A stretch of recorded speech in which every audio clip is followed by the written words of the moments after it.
Hello everyone, welcome back to my channel Divya craziers. ఈరోజు వచ్చేసి ఇంట్లోనే ఫ్రెష్ క్రీమ్ ఎలా చేసుకోవాలో నా స్టైల్లో మీతో షేర్ చేయబోతున్నాను. అలా నేను ఇక్కడైతే ఒక packet heritage full cream milk అయితే తీసుకున్నా. బాయిల్ చేసిన తర్వాత చల్లారిన తర్వాత నేను ఫ్రీజర్లో పెట్టుకున్నా.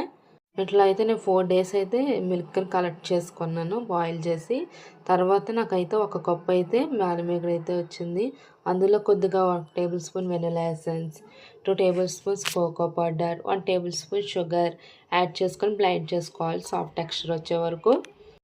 చూసారా సాఫ్ట్ టెక్స్చర్ ఎంత బాగా వచ్చిందో. మనం ఇలా బెండ్ చేసినా పడకుండా ఉంటేనే మనకు టెక్స్చర్ అనేది కరెక్ట్గా వచ్చింది అనేది తెలుస్తుంది.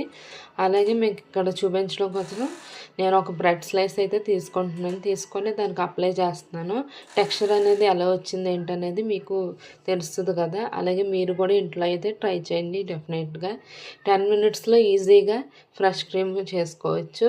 మన ఇంట్లో ఉన్న ఇంగ్రీడియంట్స్తోనే సింపుల్గా అయిపోయింది. అలాగే నన్ను ఫాలో అవ్వడం మాత్రం మర్చిపోకండి.